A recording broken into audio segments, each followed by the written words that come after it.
Olá pessoal, tudo bom? Bom, comprometida, aquela aulinha de revisão gostosa pra gente fazer antes da prova. Só quero falar um negócio importante pra vocês, não tem nenhum ventilador ligado, então tá meio torto, eu sei que a câmera tá meio assim, mas foi o que deu. Mas sem mais delongas, vamos lá, que essa aula vai ficar comprida, porque ela vai pegar todo o conteúdo do segundo bimestre, tá bom?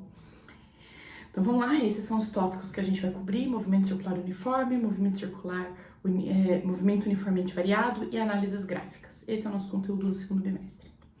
E aí, só lembrando, no primeiro bimestre a gente tinha aprendido o que é grandeza física, o que são unidades no sistema internacional, massa, tempo, distância e unidades do sistema internacional, as grandezas mais importantes, e também a velocidade média, que é a distância por tempo, né? Pode ser medida em metros por segundo, em quilômetros por hora, e em quilômetro para passar de um para o outro, a gente tem aquele fator de 3,6, e também tinha o sorvete, que era a equação horária do movimento uniforme. Tudo bem? E a partir daqui, a gente foi estudar os outros dois movimentos que nos faltavam, o movimento circular uniforme e o movimento uniformemente variado. Começamos pela rodinha, que a gente apelidou de MCU, movimento circular uniforme. Bom, o que ele está falando? O que é esse movimento? É justamente isso, né? Uma volta que a gente dá. Pode ser num círculo, a gente pode pensar no relógio, no carrossel, qualquer coisa circular que vai completar uma volta. E a gente tem que aprender algumas coisas sobre isso. Primeiro, que o tempo para dar uma volta completa a gente chama de período. E também a quantidade de eventos por tempo, ou seja, a quantidade de voltas que ela dá no intervalo de tempo, a gente chama de frequência. E aí, relacionando os dois, a frequência é o inverso do período. Quando eu falo inverso, quer dizer um sobre período. Porque se frequência é número de eventos, quando o evento é 1, o tempo eu chamo de período, e tá aqui sintetizado isso na tela.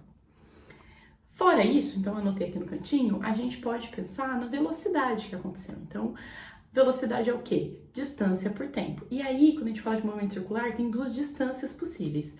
A primeira é que eu só estou pensando no ângulo. Então, ele deu uma volta completa, ele andou 360 graus ou 2π. E quando isso acontece, então, se velocidade é distância por tempo, ele andou 2π em um tempo, que é o período, o ômega, né, que é essa letrinha que eu uso para velocidade angular, é 2π sobre período. Ou, usando o que está aqui no cantinho, né, que frequência é um sobre período, eu posso escrever como 2πf. Quando eu uso um ou outro, depende do que o exercício me dá. Essas são as velocidades angulares. É a mesma escrita de dois jeitos diferentes.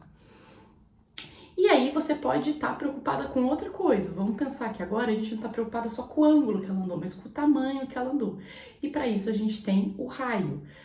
E novamente, velocidade é distância por tempo, só que a distância agora leva em conta o tamanho, então depende da escala. Por isso que a gente chama de velocidade escalar. E aí, qual que é o tamanho de um círculo? 2πr. E aí a gente escreve velocidade é distância por tempo, então 2πr sobre período, ou, no mesmo jeito que a gente fez com o angular, 2πrf. E isso a gente chama de velocidade escalar, porque ela depende da escala, depende do tamanho do raio. Bom, esse é o resumão, vamos fazer uns exemplos? Bom, um carrossel dá 3 voltas a cada minuto, calcule sua frequência em voltas por minuto e em voltas por segundo. Então, ele dá 3 voltas, essa é a quantidade de eventos, e a gente tem o tempo, que é 1 minuto, que é o mesmo que 60 segundos. Frequência é eventos por tempo, então não tem segredo. Ou é 3 voltas por minuto, ou é 3 dividido por 60, que dá 0,05 voltas por segundo. Tranquilo? Bem de boa. Que mais? Um carrossel dá 3 voltas a cada minuto. Calcule sua velocidade angular, tá? É o mesmo carrossel, então a gente já calculou a frequência dele em voltas por segundo. Eu vou usar o segundo porque ele pediu em rádio por segundo. E aí ele quer a velocidade angular 2πf. Por que eu vou usar 2πf e não 2π sobre t? Porque eu não tenho período. Eu até posso calcular. É só fazer 1 dividido por frequência, mas não precisa. Bom, faço então 2π vezes 0,05, dá 0,1π radianos, ou se eu substituir o π como 3,14, fica 0,314, né, 314 radianos por segundo. Tudo bem? E aí a próxima pergunta é a mesma coisa, só que agora é a velocidade escalar e ele te deu o diâmetro. Cuidado que ele não te deu o raio, o diâmetro. E aí a gente tem que lembrar que o diâmetro é o dobro do raio. Então, se o dobro do raio é 10, né, 2 vezes o raio é 10, o raio é metade disso, 5. E aí também não tem segredo, a gente usa a frequência que a gente já calculou lá atrás. Velocidade é 2πrf, faz a continha e a gente pode ter a velocidade em 0,π metros por segundo ou então 1,57 metros por segundo. Tá bom? Bom, essas são as coisas principais de movimento circular uniforme. Vamos para o movimento uniformemente variado. E esse é bom, que a gente apelida ele carinhosamente de MUVI, movimento uniformemente variado. Ele é variado, mas ele não é variado na louca. Ele é variado comportadamente, ok? Então vamos lá. Tem muitos jeitos de representar o movimento uniformemente variado. A gente pode fazer isso através de um desenho. Então, ó, você vai ver o carrinho cada vez indo mais rápido. Outra coisa, ó, o tempo passando, olha a comparação entre o movimento uniforme e o uniformemente variado. Como a bola ela não só está indo cada vez mais para frente, ela está indo cada vez mais rápido, eles vão se distanciando nesse movimento que inclusive aqui a gente pode chamar até de queda livre. Matematicamente as equações são bem diferentes, né? A gente já aprendeu todas elas. E aí, cada uma das equações do movimento uniformemente variado estão associadas ao que a gente tem. Então, por exemplo, aceleração é velocidade por tempo. É quando a gente quer saber a aceleração. Velocidade, essa equação horária da velocidade, é quando a gente tem velocidade, tempo, não tem espaço. As duas são muito parecidas. E a gente tem a equação do horário e do espaço. Então, comparando, essas são as equações que a gente aprendeu até agora, tanto de uniforme quanto uniformemente variado. Eu não vou me alongar aqui, porque isso a gente vê muito em aula. Mas eu quero notar aquilo que a gente já conversou. O que todas essas equações têm em comum? O tempo. Todas elas dependem do tempo. E aí vem aquela pergunta que, será que é possível escrever uma equação do movimento sem tempo? Quem nos deu essa resposta foi esse gatinho aí, né, bonitão, um querido do século XVI, e a resposta é sim. E ele escreveu a equação dele, a equação de Totò, a equação de Torricelli, que é a que a gente usa quando não tem tempo. Então, basicamente, é isso que a gente precisa saber. Vamos para análise gráfica, que foi o que a gente viu na última aula, né? Então, a gente pode fazer gráfico da velocidade, a gente pode fazer gráfico do espaço. Como é que a gente faz um gráfico da velocidade? Então, a gente tem, por exemplo, uma equação da velocidade. A gente sabe, né? Espero que vocês saibam que isso daí é uma equação da velocidade. Velocidade inicial é 2 e a aceleração é 5. Clarinho, a gente tira daí. E aí a gente vai chutando tempos para escrever no gráfico. Então, por exemplo, eu fiz o tempo igual a 0, substitui o 0 no lugar do t. 5 vezes 0 dá 0, mais 2 dá 2. Vou fazer isso com 1. Coloco 1 carinhosamente no lugar do t. 5 vezes 1, 5 mais 2, 7. E escrevo o pontinho. Vou fazer com 5. 5 vezes 5, 25, mais 2, 27. Escrevo o pontinho. 10. 5 vezes 10, 50, mais 2, 52. Escrevo o pontinho. E eu tenho uma reta. Podia ser um movimento, esse é um movimento acelerado, né? A gente está aumentando a velocidade. Podia ser retardado, que é esse exemplo aqui, que a aceleração é negativa. A velocidade inicial continua sendo 2 metros por segundo, mas a aceleração é menos 5 metros por segundo ao quadrado. Então, você está retardando o movimento. E aí, você vai fazendo as contas, que nem eu estou mostrando aqui. Você pode parar o vídeo e ir conferindo conta por conta, é para isso que fica gravado, para você poder fazer no seu tempo. E aí a gente tem um gráfico ao contrário. Então esse movimento está sendo retardado. Bom, que mais? A gente pode fazer a mesma coisa com o espaço. Então a gente chuta números e vai substituindo, né, no lugar do t. Então, por exemplo, nessa equação aqui, que o espaço inicial é 2, a velocidade inicial é 5 metros por segundo e a aceleração é 4 metros por segundo ao quadrado. Lembra que a aceleração que entra nessa equação ela já está dividida por 2. E aí a gente pode fazer as contas. Então, posição inicial é 2, aí você faz a conta, substitui por 1, vê se você entende, ó, coloquei 1 no lugar do t, coloquei 1 no lugar do t quadrado, fiz as contas, 5 vezes 1 deu 5, 2 vezes 1 ao quadrado deu 2, então ficou 2 mais 5 mais 2, ficou 9, e assim por diante, tá? Vai pausando o vídeo para você poder acompanhar. E aí, o que a gente tem? Não dá para ajustar uma reta, não tem condições, a gente ajusta a famosa parábola, porque é uma equação do segundo grau. E essa parábola tá sorrindo para cima, acelerado. Vou fazer a mesma coisa, só que agora eu tenho uma aceleração negativa. Ó, já dei uma adiantada aqui, vou até voltar. Então, temos a equação, espaço inicial 2 metros, velocidade inicial 5 metros por segundo, aceleração menos 4 metros por segundo ao quadrado, movimento retardado, ele está sendo freado. Então, vou substituir o 0, então começamos com a mesma posição inicial, mas agora a posição tá diferente. Veja que ela continua às vezes indo para frente. Mas agora, ó, a nossa parábola, não dá para pôr uma linha, nossa parábola para baixo, esse movimento é retardado. Beleza? Vamos fazer alguns exemplos agora. Então, estamos aqui com os exemplos. Vou fazer vários exemplos aqui, aí no final do vídeo eu corrijo a lista. Uma partícula parte do repouso e em 5 segundos percorre 100 metros. Considerando o movimento retilíneo uniformemente variado, podemos afirmar que a aceleração da partícula é... ele quer aceleração, mas ele deu tempo e deu distância percorrida. E deu mais uma coisa importante aqui também, ele falou que parte do repouso, então ele deu a velocidade inicial. Então ele deu a velocidade inicial, que é 0, ele deu o tempo, que é 5, e ele deu o espaço percorrido, que é 100 metros. Então se percorrer, a posição final dele é 100, a inicial é 0. Bom, eu tenho espaço, tenho velocidade inicial, tenho tempo. Olhando para as equações, não tem segredo, é sorvetão na veia. Substituo tudo, então no lugar da posição coloco 100, na posição inicial coloco 0, do tempo eu coloco 5, esse monte de 0 some, aí a gente fica com isso. Passo 2 para lá multiplicando 100, fica 200 e passo 25 dividido. Lembra que quando passa do sinal ele muda a operação. Então 100 vezes 2 dá 200, dividido por 25, dá 8 metros por segundo ao quadrado. Alternativa A. O ideal aqui, se você não fez isso ainda, o ideal é que você pare, tente resolver e aí você vê a correção. É o melhor jeito de estudar. Exemplo 2. Uma partícula em movimento retilíneo desloca-se de acordo com essa equação, onde V representa a velocidade em metros por segundo e T o tempo em segundos a partir do instante 0. O deslocamento dessa partícula no intervalo 0, 8 é... Nossa, bem difícil isso aqui, né? Bom, vamos pegar tudo que a gente tem, vamos olhar para a equação. Então, a gente tem a velocidade inicial, que é menos 4, lembra que a equação é velocidade igual a velocidade inicial, mais aceleração vezes tempo. Então, a gente tem a velocidade inicial e a gente tem a aceleração.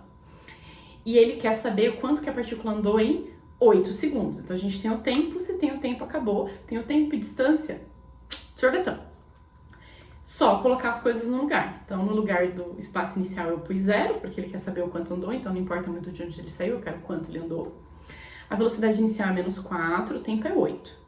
E aí a gente tem 1 sobre 2 vem da equação, o 1 da aceleração que a gente anotou ali em cima e o 8 ao quadrado. Aí é só fazer continha, menos 4 vezes 8 dá menos 32, 8 ao quadrado dá 64, vezes 1 continua sendo 64, dividido por 2, 32, menos 32 mais 32, 0.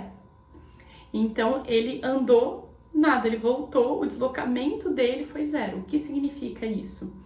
Significa que ele voltou, ele estava indo para trás, ele começou com uma velocidade negativa e acelerou, foi para uma velocidade positiva, então ele teve um movimento regressivo e progressivo. E aí isso fez com que o deslocamento dele fosse 0. Pode acontecer? Pode. Esse é um exemplo. Não pode ter tempo negativo, mas deslocamento, velocidade e aceleração pode, tá? Uma partícula, inicialmente a 2 metros por segundo, é acelerada uniformemente após percorrer 8 metros, alcança a velocidade de 6 metros por segundo. Nessas condições, qual a sua aceleração? Bom, essa aqui já me dá uma coisa que não teve tempo, né? Vamos anotar? Velocidade inicial, temos a distância, o deslocamento, né? Temos a velocidade e nada fala sobre tempo, a gente quer aceleração. Não tem conversa, Torricelli para nós sermos felizes.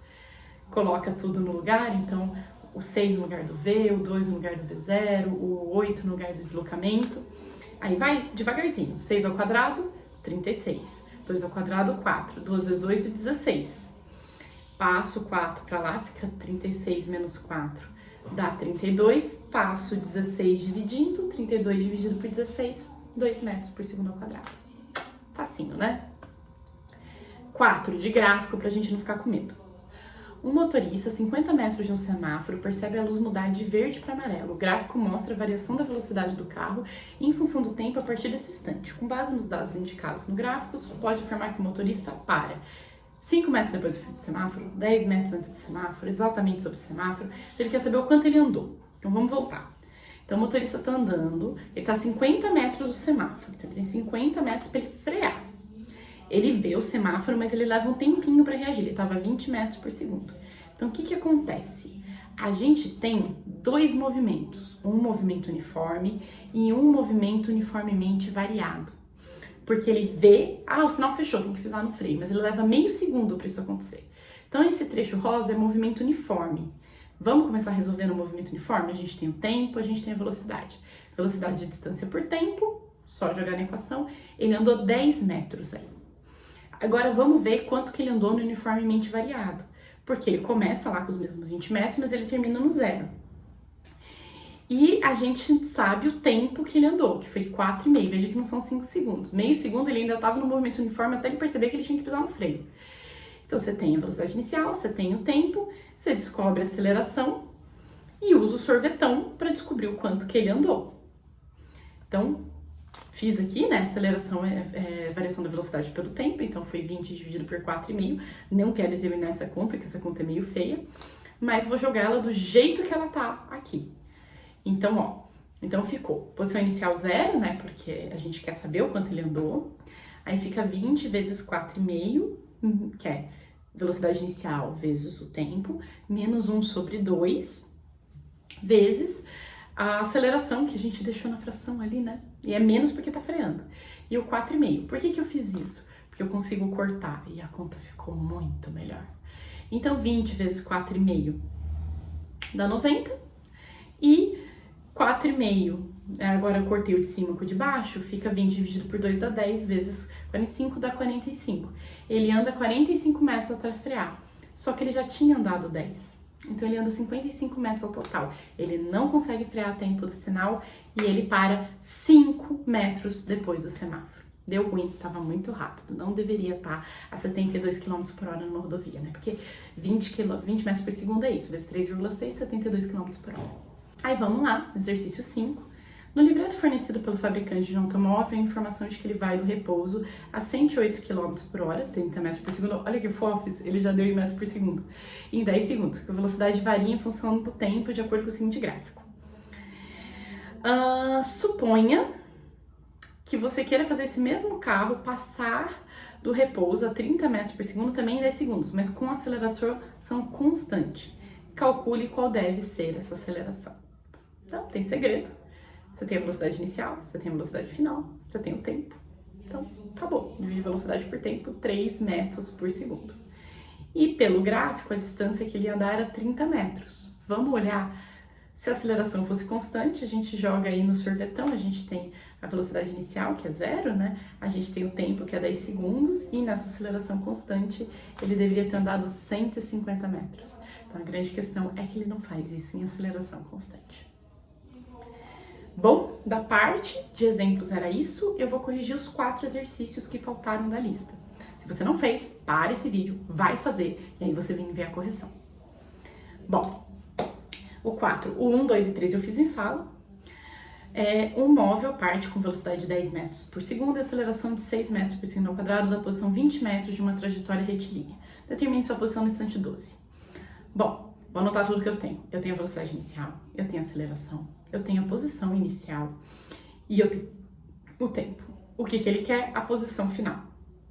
Então não tem nem conversa. Sorvetão. Escrevi o sorvetão. Substituir, né? 20 no lugar do S0, 10 no lugar do V0, 12 no lugar do tempo, 6 no lugar da aceleração, 12 no lugar do tempo ao quadrado. Como diria Jack, continhas por partes. Então eu vou fazer o 10 vezes 12, o 6 dividido por 2 e o 12 ao quadrado. O 20 eu deixei lá, 10 vezes 12, 120, 6 dividido por 2 dá 3, 12 ao quadrado, 144. Vou fazer a multiplicação, depois eu somo tudo no final.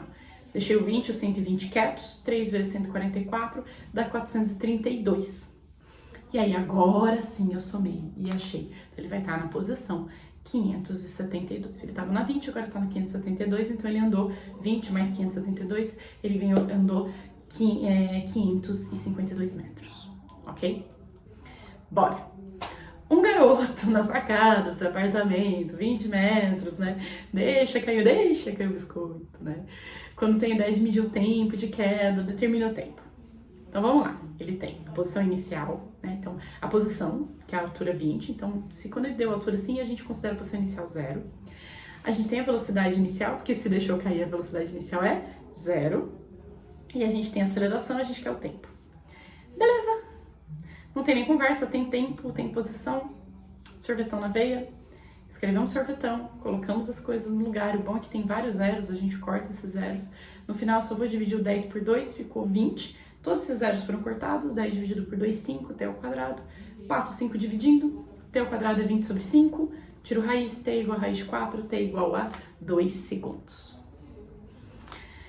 Lembra que podia dar negativo, a gente não usa o negativo, porque não existe tempo negativo. Tá acabando, gente, calma. 6. Uma pulga pode dar saltos verticais de até 130 vezes sua própria altura. Para isso, ela imprime ao seu corpo o impulso que resulta numa aceleração ascendente. Qual a velocidade inicial necessária para a pulga alcançar uma altura de 0,2? Adote G igual a 10 metros por segundo quadrado. Bom, você vê que esses 130 vezes aí tá aí pra nada, né? Tipo, só quer dizer quantas vezes ela pode pular e tal. Não serve pra nada. O que a gente tem? A gente tem a posição, a gente tem a velocidade inicial, que é o que a gente quer, a gente tem a aceleração. E uma coisa importante, quando ela pula, no ponto mais alto, pensa que você joga uma coisa pra cima. No ponto mais alto, essa coisa para. Então a gente tem a velocidade final. Só que veja, ela tá indo pra cima, então ela tá contra a gravidade. Então essa aceleração é negativa. Bom, tempo é o que a gente quer. Na verdade, ela não fala de tempo, não é tempo que a gente quer, desculpa. Ela não fala de tempo. Então ela só fala de velocidade inicial, gravidade e tal. Torricelli na veia. Tô sem tempo, irmão. E aí a gente põe velocidade final é 0, porque ela vai parar. A inicial é o que eu quero. A gente tem menos, porque tá, né, contra, não tá caindo, ela tá subindo, então tá contrário ao movimento. E a gente tem um deslocamento que é 0,2. Então, pus essas informações aqui. Vou fazer essa conta. 2 vezes menos 10 dá menos 20, vezes 0,2 dá menos 4. Então, velocidade inicial igual a 4, velocidade ao quadrado. Tira a raiz, 2 metros por segundo, ou seja, daí uns 7 km por hora. De boa, né? E por fim, uma pedrinha, esse é o mais difícil, com certeza, por isso que é o 7, espero que vocês tenham conseguido fazer. Uma pedrinha é abandonada, gente. Se ela é abandonada, qual a velocidade? Ela não é jogada. Ele é abandonado em queda livre a partir do repouso. Ele falou abandonado em queda livre a partir do repouso, pra, tipo, você entender que a velocidade inicial é 0. Na beira de um poço de profundidade de 320 metros por um experimentador. Usando gravidade igual a 10 e a velocidade do som no ar tanto, determine de quanto tempo após ter abandonado a pedrinha o experimentador ouve o som. Então vamos anotar. A gente tem aqui, a pedrinha caiu dessa altura, a queda livre, a velocidade inicial é 0, 10 metros por segundo ao quadrado, a gravidade está a favor, é positiva. E a gente só tem a velocidade do som no ar, mas uma coisa é a pedrinha e uma coisa é o som, né? Então são coisas diferentes, então anotei até em cores diferentes. Então vamos imaginar que esse é o poço, ele tem uma altura de 320 metros, tem a bolinha, e aí tem duas coisas acontecendo. A bolinha cai em queda livre, movimento uniformemente variado. E ela bateu no som, o som sobe, mas o som é uma onda que anda a uma velocidade constante de 320 metros por segundo. Então o som que ela vai produzir vai subir no movimento uniforme. Então tem dois tempos, dois movimentos acontecendo. Vamos reajeitar aqui, vamos começar pela queda. Sorvetão, porque a gente quer saber o tempo. Substitui aí tudo bonitinho. Faz a conta, passa o 5 dividindo, para lá, 8 segundos que ela leva para cair. 8 segundos depois ela bateu no chão, fez o barulho e aí o barulho sobe. O barulho vai subir em movimento uniforme, a gente sabe a velocidade, a gente sabe a altura, porque ele tem que subir os 320 metros.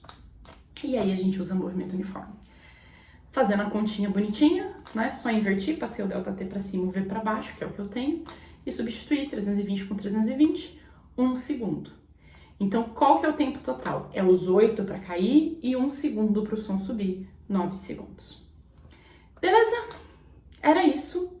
Fazer um resumão rápido aqui para vocês. Então, aqui na tela, tá? Tudo que vocês precisam saber, que não é pouco. Então, as equações do movimento circular, as equações do movimento uniforme e os gráficos do movimento uniforme, então quando é progressivo, quando é regressivo, tudo isso eu desenhei em aula.